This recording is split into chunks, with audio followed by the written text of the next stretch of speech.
What's going on, everybody? Welcome to another episode of Bridging the Geekdom's Free Talk. I am your host, Robert Slavinsky, and how is it going, everyone?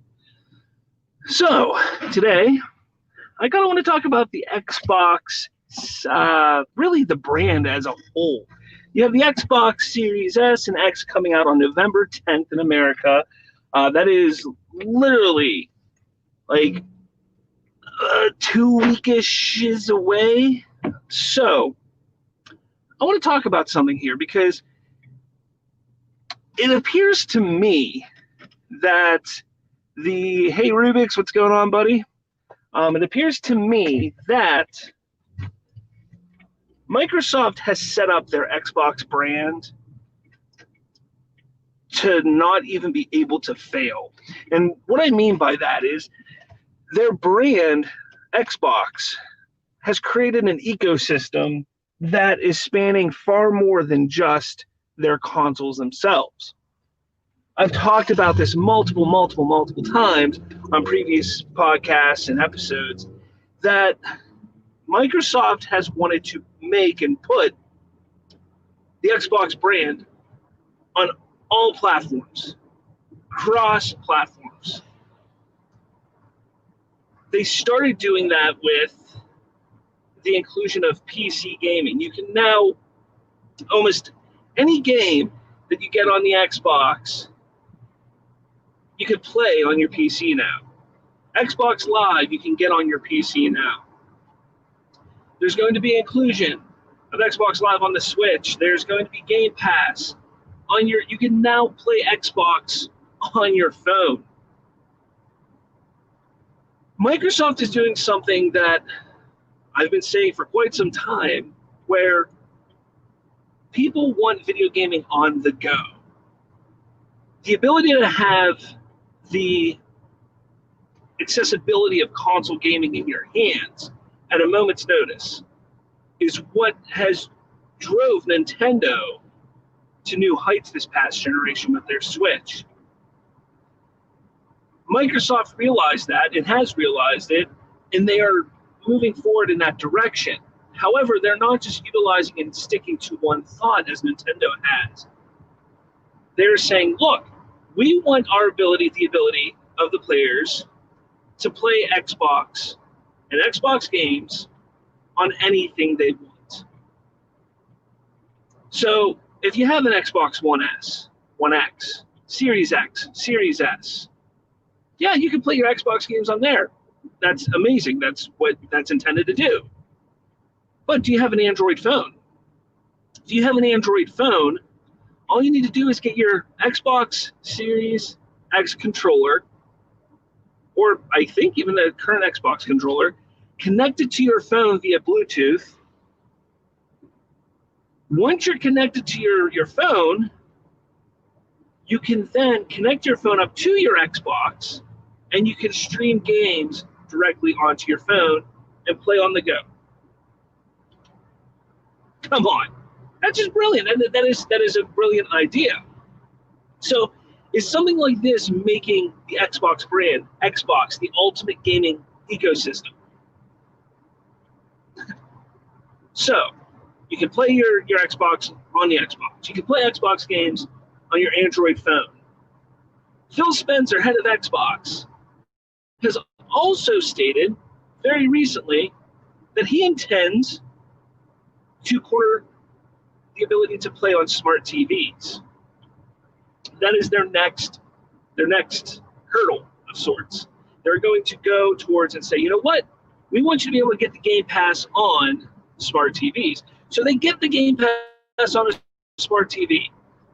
Are they going to make a Microsoft TV stick similar to Fire Stick, similar to Roku and all that stuff? Very possible that they do that. But that's what they're tackling next, is saying, look, we want you to be able to play your games anywhere and everywhere. Microsoft is setting up Xbox to just not be able to fail. If you go back in time and take a look at when the original Xbox released back in 2001, that was a very different time for console gaming. The graphics had exploded. And honestly, in my opinion, That was the one generation that truly surpassed what PC was capable of doing and what they were doing. It was the introduction of multiplayer games on the console games was that generation. It then exploded the next generation with the Xbox 360 and the PlayStation 3. This past generation, whether you enjoyed it or not, was really just this law in video gaming. The Xbox One and the PlayStation 4, they were decent systems. I give them credit for what they could do and what they have done. I think a lot of people now are jumping on board to what Microsoft and Xbox was talking about in 2013, because in 2013, they were like, look, this is going to be the ultimate home entertainment system. This is what it's all about. And people balked at them, people laughed, people were like, no, you're forgetting about video games. It's all about video gaming. Video gaming. You're not wrong. And that's what they were trying to do. We now see 7 years later what their intentions are. And it's creating this ecosystem of Xbox. Phil Spencer is not ruling out the possibility of including Game Pass on Nintendo Switch, or including Game Pass even on a Sony PlayStation at some point in the future. That is exceeding far more than what Sony or Nintendo had ever dreamed of when they were creating their consoles here. Sony has been very upfront. Sony has said, look, we're creating a PlayStation. We want people to play on the PlayStation. We want people that play on the PlayStation to be able to play with people on another PlayStation. Their whole cross-platform gaming, they were the last ones to get on board with any of that idea. And even to this day, they're still a little hesitant in integrating it completely. Microsoft, on the other hand, is like, look, we want to bring the games to everybody. Whether you're an Xbox fan, whether you're a PlayStation, Nintendo, PC gamer, whatever it is, we want to include you in the Xbox family. And it's brilliant. It is one of the smartest moves that a video game company could make. Microsoft has a lot of difficulties gaining any traction over in the Asian market. Their quote-unquote partnership with Nintendo and the possibility of them doing more together in the future is only going to help them in that Asian market. But it's more than that. This ecosystem, this idea, this whole concept of creating this Xbox family for all to enjoy has been part of Microsoft's vision for far longer than even the Xbox has been around. And people don't realize that. And the fact that they're utilizing the Xbox to kind of go in that direction and to truly like say, you know what, this is going to be at the forefront. Let's see what we can do with this. It's fantastic. Now, people complain because we haven't gotten a lot of, exclusive games for the Xbox, especially this generation with the Xbox One. Phil Spencer just did the right thing, and he said, look, we messed up. We didn't realize the importance of it. We flubbed up, and then when we realized that we needed these exclusives, that we needed these studios to make these amazing games specifically for the Xbox, we didn't realize, or we forgot to realize or notice that this isn't something that just happens overnight. It takes 3 years, 4 years, 5 years to create an amazing game, an IP. You can see that they're moving in that direction with the Series X and Series S. They have partnered with companies. They have acquired studios to be part of the Xbox family. They're in the middle of acquiring ZeniMax and Bethesda Software. They're doing that not because they're just like, we want to own more companies.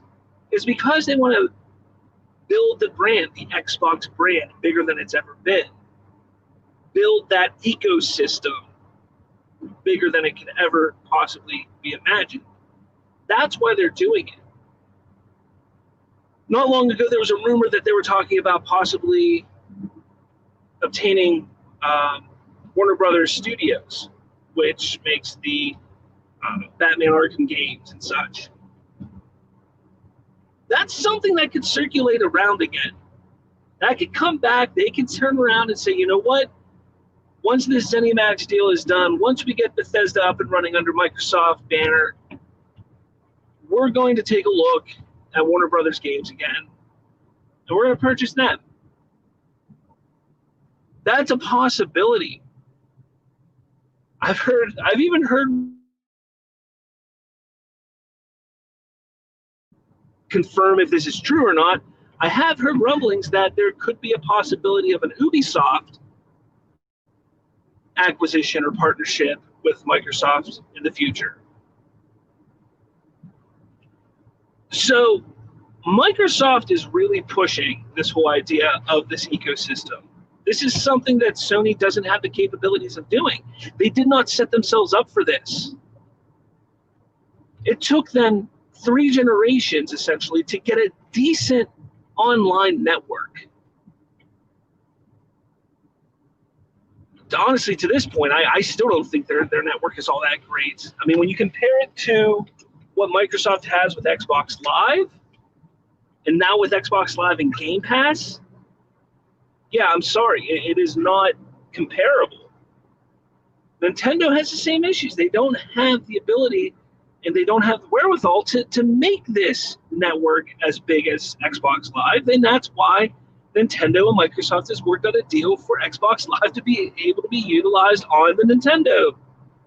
It just makes sense. Could that be a potential and a possibility for PlayStation down the road? Absolutely. I think anything's possible at this point.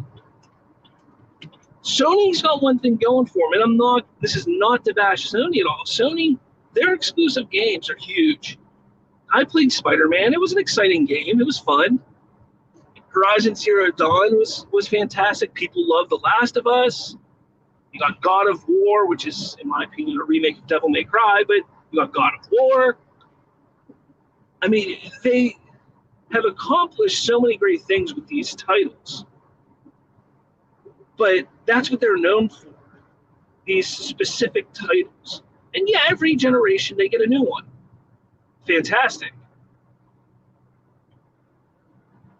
But Microsoft and the Xbox, they are going to be known for something more than just games. They're going to be known for their ecosystem. They're going to be known for the overall experience that, you know what? You're at your brother-in-law's house, you got a TV room in the other room, and you're like, man, wish I had my Xbox here. Well, guess what? Bought your phone, you got your Xbox there. Man, I really should have my Xbox here. Oh, they have the ability to play it on a smart TV. Boom, there you go, you can play it on the smart TV. All you need to do is carry around a controller, which is no bulkier, really no less or no more annoying than carrying around a Nintendo Switch. Heck, if you buy the Elite controller, it's got this nice nifty little case that you can carry it around in. So if I want to answer the question that I posed on here, is Xbox the ultimate gaming ecosystem? All signs are pointing to yes. This isn't to sway people to go buy an Xbox Series X or S. I know Sony is doing perfectly fine selling their PlayStations right now. If I'm not mistaken, the numbers I heard are they've sold more than 12 million PlayStation 5s, 12 million more PlayStation 5s than they did, I believe, at the PlayStation 4 launch. I think they're going to do fine. And I think both consoles this generation are going to be, it's going to be shocking to everybody how well both consoles do. Because I think in a way, people don't want just one. People are going to want both. And you're going to see a lot of that this generation. The console war, the consoles war, or wars, whatever you want to call it, has been raging since the time of really, if you want to think about it, since the Nintendo and Sega back in the late 80s, early 90s. Nintendo has come out victorious almost every time up until the late 90s, early 2000s with the PlayStation 2, essentially. Not saying that I think Nintendo 64 and the PlayStation were pretty even, in my opinion. I don't know what the sales are. I don't have the numbers up. Can't look at them. Maybe somebody can yell at me in the comments. But it was in the 2000s when Sony took over the title.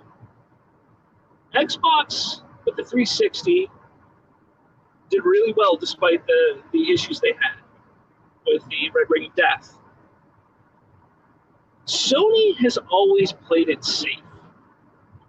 And that is where I think people have a misconception that, Microsoft and Xbox failed this generation or that generation.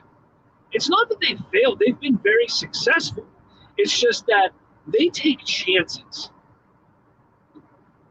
And that's what they're doing right now, is they're saying, look, we're going to have focus on our console. But it's the Xbox brand, which is what we're going to truly focus on. You want to play Xbox on your phone? Play it on your phone. You want to play it on your smart TV? Play it on your smart TV. Soon, I guarantee, you want to play it on your Switch, you can play your Xbox game on your Switch. You want to play it on PlayStation, play it on PlayStation. It's already on PC. Microsoft has done an amazing thing here. They have set themselves up to not lose. They can't lose with this. They're not going to fail. It's impossible for them to fail right now. I want to know your thoughts, though. For those of you that are watching, for those that watches, I want to know your thoughts. I want you to tell me how you think this is all going to play out for Xbox and Microsoft. Are we going to see